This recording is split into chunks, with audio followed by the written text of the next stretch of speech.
This is the Savage Model B22 and 22 Magnum.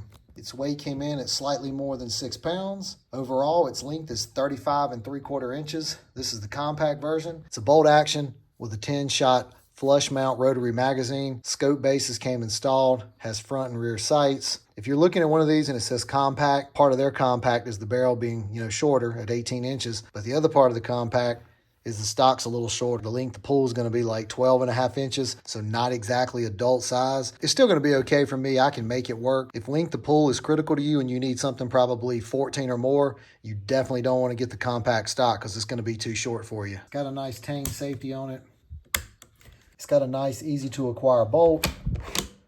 Works nice and smooth. Comes with the Accu trigger so you can adjust it to your liking. To get the magazine out, simply just depress that little button there. You want to put it back in, push it in, give it a click. I'm going to mount this with a Burris Droptine Rimfire series scope. I had some of these old Weaver rings laying around, and these should work just fine. The question is going to be is, will the bell of the scope come in conflict with the rear sight? I'm going to say yes, it probably is. It's really close. It's so close, I'm just going to remove this rear sight.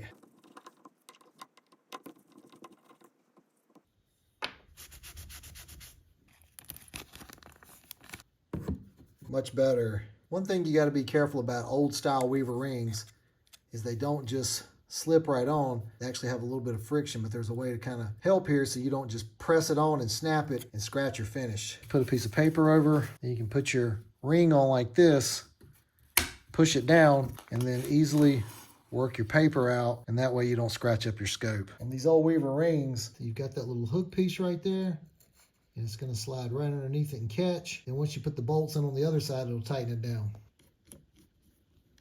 Just like that. Let me check it for eye relief. Make sure the crosshairs are leveled. Crosshairs are nice and level. Eye relief is proper. Let's go ahead and tighten these two down. These rings hold very securely. You can clearly see because this is a compact, a shorter length to pull, I had to push the scope forward more. Okay, last thing I need to do is tighten these down just a little bit. And now with the scope and the rings, it weighs slightly more than 7 pounds. So it had about a pound of weight. Okay, the last thing I want to do before I get it to the range is get a laser bore sight kit out and just get it roughly sighted in so when I go to the range, it won't take me as many shots to be shooting where I want to hit. Most likely I'm going to get on Burris's website and I'm going to order a custom dial for this. And one of the pieces of information it's going to want is your scope height above bore. So let's do that. The way we're going to do that is we're going to take the diameter of the bolt, that's 0.68. We're going to take the diameter of the scope, that's 1.55. So 0.68 divided by 2 equals 0.34. 1.55 divided by 2, 0.77. Okay, now I need to measure from the top of the bolt to the bottom of the scope. That's going to be 0.40. So now I need to add up 0.34 plus 0.77 plus 0.40. That's 1.54 inches scope height above bore. All right, let's get this laser bore sight kit out. Let's see if this is even going to work. Yep, feels like it is. Okay, perfect. I've got a video about this kit. I'll leave a link to it talking about getting this thing set up. Okay, I've cut the laser on. Now I'm simply going to look through the scope and get the crosshairs aligned on the dot using the windage and elevation. Now I'm going to take it outside and be right back. Okay, so I probably got it sighted in about 30 yards. Everything looks good. We'll go to the range. We'll see how well this worked.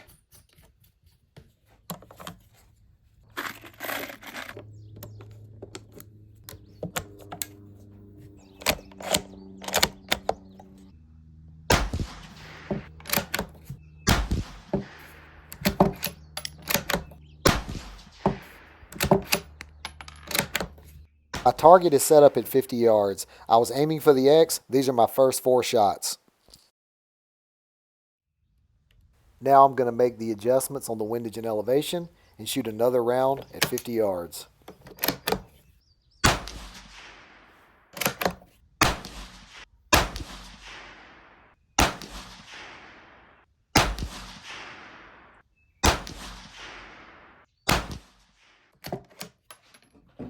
You can see here that my first 4 shots are very close to the X. As the barrel got hot, they started to walk a little bit.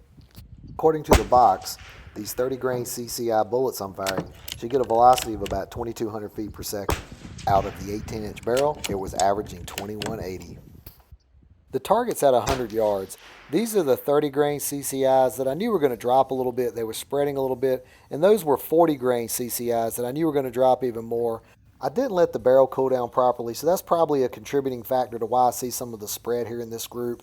There was no wind, so I can't blame it on that. But on the next video, I'll try to tighten this group up.